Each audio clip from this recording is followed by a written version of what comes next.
All right, X Factory friends and family, welcome to Sunday here at this Trinity CRCRC MidWinter Midwest Championship.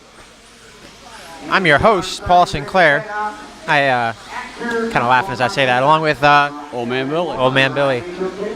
We are here for four-wheel drive A-Main #1. And what a race this is shaping up to be. How many different TQs did we have? 3? I think out of the 4 rounds. Yep, 3 different TQs. Cav sitting on pole. We got JP took a TQ, right, but didn't have any good runs. Right, he's starting 7th. They're starting 7th. We have Drayton Staub. Right. Took a TQ. Almost had the overall pole. He's starting 3rd. And Ryan Mayfield in 2nd with the Yokomo, who didn't have a TQ. He did not. Did not have a TQ. But had the points to put a 2nd on the grid. Had points to put him in. We have Joe Bornhorst in 4th, right, running the Techno. So we got an Associated, a Yokomo, a Techno, who's in 5th. Spencer Hecker with the hot bodies. Yeah. So 4 manufacturers in our 5. Right. And another Yokomo right behind him. So this ought to be good. Tyler Jones, who almost won the 2-wheel A1. Right. Starting 8th. Like I said, this is shaking up to be a heck of a race. Watching our leaders come around here into the triple. This is a 7-minute race. And after running 5-minute qualifiers, Carnage Mayfield. Oh, Mayfield. What are you doing? Wow. Stick a fork in it early on, too. Even in the 2-wheel race, we saw so many people yo-yoing up and down the standings. I'm not sure why you'd go crazy and break your car. Rifkin but just had a bobble. Right? So Rifkin won 2-wheel A1 right. out of nowhere, almost. Yeah, I mean, he was 3rd on the grid, so not out of nowhere. Right. And he drove the cleanest race. See what we can do here in 4-wheel. We're watching those front 2, though. Drayton Staub and Ryan Cavalieri on the left side of the track into that double roller. Those 4-wheel drive cars having no problem clearing that double. No. Up over the triple.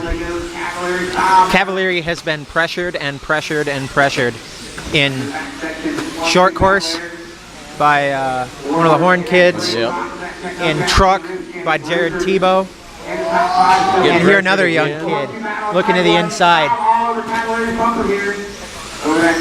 Barhorse pulling right up onto him. And Bornhorst, is coming up. Gap Spencer, or Rifkin, and JP both, so he's coming. Yeah. So which car looks better, do you think, out of our top 2 here? I actually think Cav's got a little bit rear. And Staub is just wheeling? Yeah, he's just wheeling it.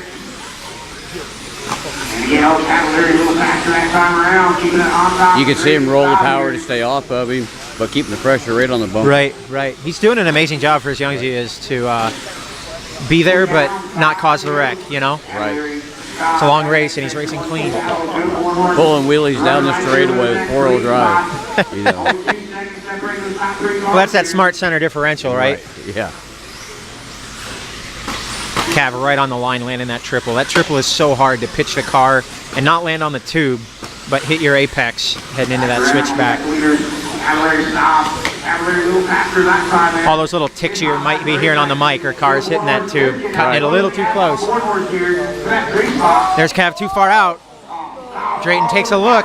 Drayton takes another look. Nothing there. Nothing there. He's waiting clean and he's waiting. Man, in the last minute, you got to take those looks. Oh. He is on the inside. Every corner exit. Oh! Rolling it over. Here comes Joe. Joe wants that. Yeah. And I think Joe probably sit there and run it. Oh, Drayton with a big mistake over that center double. Now Joe will push. Right. And Cav is in cruise control. Right. The triple C. He's just cutting laps. Right. Waiting for the next challenger. Yep. I want to watch Cav now. Here he is through the switchback, left or the right side of the track, getting on the straightaway, and compare it to just a few minutes ago, and see how much further off the pipes he is. Right. right? I mean, he's still hitting the curbs in the slow corners, but he's 2-3 inches out. Watch him land the triple here. Nice and safe. Yep, safe, a little bit easy, not sending it quite so hard. This is what Cav is so good at, is driving and knowing exactly when to turn it up. And I guarantee you, Cav has a second eye on exactly where Joe Bonehorse is. Let's watch Joe now coming into the triple right here with that techno car. Joe is not what you'd call a 10th scale specialist, but here he is running second at A number. Wow. Curse of the camera. Lands back on the wheel. Here comes Drayton, and here comes JP Richards. JP pulled up. JP with the home track, as he told me, the home track disadvantage. Yes. You know, and truly, like, you get used to racing somewhere, you know what tires are on during the club races, right? And then the traction comes up so far that you're like, what's even going on? Right. Keeping on Joe Bonehorse and JP Richards to the left side of the track here through that left-hand tight 180. JP is up on Joe for that third position. JP getting used to those Yokomo cars. He just switched, what, a month ago? Right. And I know Joe's been developing that techno car for a year or two. So a lot more comfortable than JP probably. Oh, yeah. Joe with a mistake, though. Where's JP? Wow, I don't know. I didn't see what happened in that bull turn. I don't know. JP was late coming out, and so was Joe. I think Joe got it a little wrong, and JP waited on him and then was able to slingshot around. So JP up to that 3 spot. Good driver etiquette there. Right. Race is kind of stretched out now. We got Cav just landing the triple. Here comes Drayton just landing the triple. And JP Richards and Joe Bonehorse up over the triple right now. Let's keep following JP.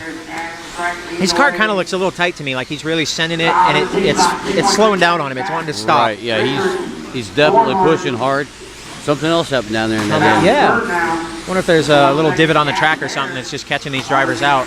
His 4-wheel's running such low ride heights. Joe Bonehorse, JP Richards, 3rd and 4th onto the right side of the track. Up into that double kicker getting on the straightaway. Joe sending it quite a bit. Joe seems to air it out a lot more. Yeah, on the so that techno is like a mini 8 scale, right? Like, right. I mean, that's what techno does. That's what they design. I mean, they advertise it, right? Like, it is a mini 8 scale. Is Spencer in the running here, or is he a lap down? No, Spencer's a lap down. A lap down. We'll need to get out of the way. But I think, you know, that 8 scale geometry is going to let you send it a little bit higher, a little bit harder, and maybe soak up that landing better. JP looks to the inside. Joe cuts it off. Joe gets it wrong, though. Oh, JP, giving him all kinds of room. That is nice driving there. Right. That is a mature JP Richards. Very. 4 years ago, that was... Joe made a little bobble. JP let him catch it back up. Right. Got in there. Oh. I don't know if that was too aggressive, or... I'm hearing some yelling up on the stand. Spencer Rivkin. Here we go down the back strip. 10 seconds till final line. Oh, Bonehorse rolls it over at the stripe. On the line. Wow. What a finish. I don't even know what happened. Yeah, I don't know. We'll have to review the tape, folks. You should just rewind that YouTube slider and watch all that again. Yeah. And we will see you for A main number 2.